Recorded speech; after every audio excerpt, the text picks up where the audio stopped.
All right, let's dive right into this explainer. Today we're exploring a truly fascinating concept, how we can literally redesign the software of our own minds. I mean, think about it. If you've ever felt trapped by your own negative thoughts, maybe some frustrating habits, or just those intense emotional reactions, well, you are in exactly the right place. We're going to unpack the foundational principles of this incredible framework called Psychitecture, and it's basically all about taking the reins of your own psychological operating system. So to get us started, I want you to imagine something with me. It's the year 2084. Let's say you're playing a game of four-dimensional virtual reality basketball, and one of your teammates makes this really snarky, backhanded insult about your skills. Or actually, let's make it more relatable. A coworker just sends you one of those slightly passive-aggressive emails. You know the ones. Normally what happens next? Well, usually you'd feel that immediate sting of pain, right? Followed by a sudden surge of anger, and then you'd probably spend the next, 3 days ruminating over what you absolutely should have said back. But imagine if, in 2084, we had the technology to just instantly eliminate those mental bugs and all that suffering. In this futuristic scenario, if someone insults you, you literally wouldn't have to suffer. You just open up an app, maybe through your neural interface, and literally turn off the urge for revenge. Boom. Instead, you'd instantly program in a joyful, witty response. With just a few clicks, you tell the software to completely remove your tendency to overthink and ruminate. Your new automatic response diffuses the situation, makes you look like an absolute rock star, and completely neutralizes that awful sting. Sounds pretty great, right?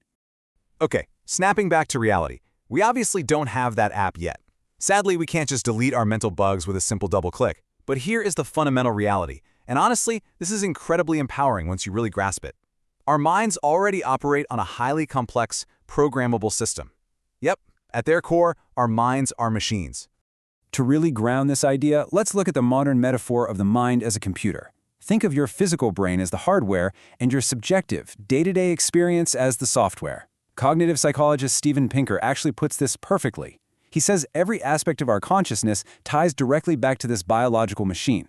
The thoughts and emotions we experience, they don't just pop up out of thin air. They flow from a strictly determined system, one that's been programmed by literally millions of years of evolution. And here's the really cool thing. We actually already know it's possible to alter our brain's functional hardware. We do it all the time. We do it through medicine, through our daily lifestyle habits, like getting enough sleep, our diet, working out. There are even emerging consumer technologies that stimulate the brain. But the absolute most important way we alter our brains is through the incredible science of neuroplasticity.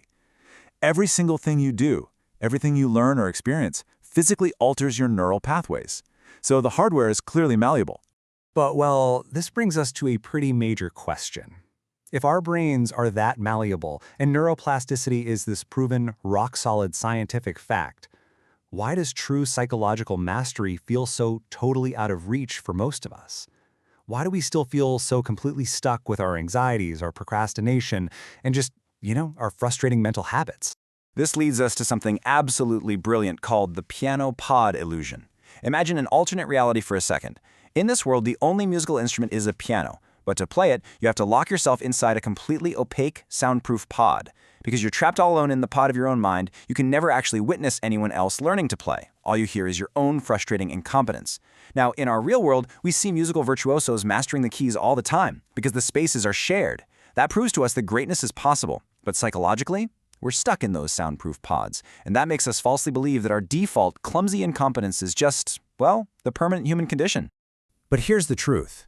Just as we know humans can achieve unbelievable musical greatness through thousands of hours of practice, the laws of neuroplasticity dictate that we can systematically practice rewiring our own well-being. Think about it. A trained musician plays so naturally it almost looks like magic, but we know it's just the result of deliberate, sustained effort. The exact same principle applies to our subjective experience. We just haven't really known exactly what it is we're supposed to be practicing. So, this is where that crucial framework comes in, Psychitecture. This is all about self-directed psychological evolution. It's the deliberate act of turning yourself into the active developer of your own mental software. Instead of just tossing your hands up and accepting your default reactions, you actually step in. You acknowledge the current state of your mind, you envision an ideal one, and then you systematically start reprogramming the code. Now, what's really interesting here is how self-mastery is broken down into this triad of distinct programmable domains. As we can see, Psychitecture organizes this into the cognitive, the emotional, and the behavioral. To really level up, we have to rewire our cognitive beliefs and biases, we have to modulate our emotional responses, and restructure our behavioral habits. If you're incompetent in any of these areas, it basically leads to suffering, but mastering them, that leads to unparalleled well-being and success. To actually rewrite our software across those 3 domains, we have to stop being so vague about our problems. Like we can't just say, oh, I'm just an anxious person. Nope, we have to start viewing our mental reflexes as step-by-step algorithms. An algorithm is really just a procedure for solving a problem. Now, evolution programmed these algorithms into us way back when to solve biological survival problems.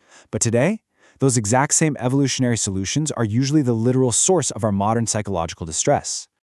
So, an algorithm in our minds is essentially just an if this, then that statement.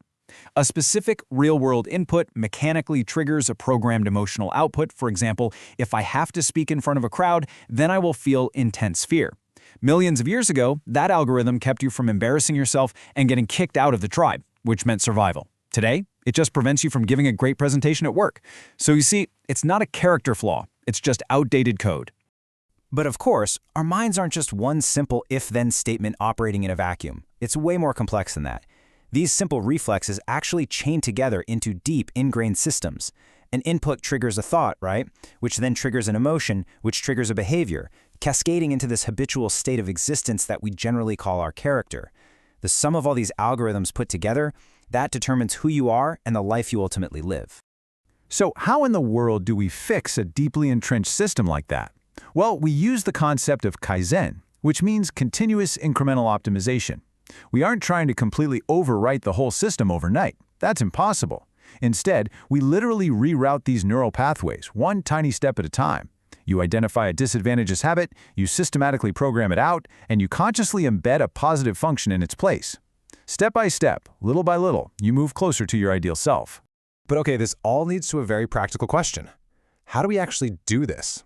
How do we pause our running software long enough to delete a bad algorithmic link and write a new one? I mean, if our minds are constantly running these automatic scripts 24/7, how do we get inside the machine to do the maintenance? Well, the foundational tool you need here is metacognition. This is what allows you to conceptually unplug. It's literally thinking about your own thinking. Look at it this way. Trying to redesign your mind without stepping outside of it is kind of like trying to repair your glasses while you're still wearing them. You have to lift yourself above your own mind, become an objective observer, and really analyze those tangled wires of your thoughts so you can finally begin the rewiring process. And how do we achieve this metacognitive state? Through mindfulness. Now, hold on. Mindfulness isn't just some trendy cultural fad. In the context of psychitecture, it is a highly strategic practice. It trains you to pay attention on purpose and to suspend your judgment. It literally trains you to stop automatically identifying with every single soap opera storyline your brain generates. When a thought, "I'm a failure," pops up, mindfulness lets you step back and say, that's just a reflexive output of my brain, rather than accepting it as some unshakable fact about reality. And the ultimate goal of this entire process is creating a wedge, the wedge of attention. By using intensely focused attention, you create a gap, and that gap breaks the automatic link between an external trigger and your habitual reaction. It's pretty simple math. The less attention you pay, the stronger the automatic link. But the more attention you pay to your own mind in a given scenario, the weaker that automatic reflex becomes.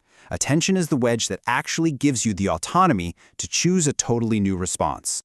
The author Eckhart Tolle beautifully distills this exact idea. He says, "You believe that you are your mind. This is the delusion. The instrument has taken you over." And that hits the nail on the head, doesn't it?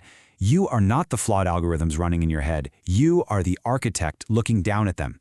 You have the power to curate, optimize, and completely reprogram these mental modules so they actually serve your highest ideals. So, as we wrap up this explainer, I want to leave you with a direct challenge. Now that you know your mind isn't just this fixed, rigid entity, but rather a highly malleable operating system just waiting for your commands, what is the very first line of code you're going to change? What automatic, frustrating algorithm in your life are you going to step back from, observe, and begin rewriting today? The power to design your mind is officially yours.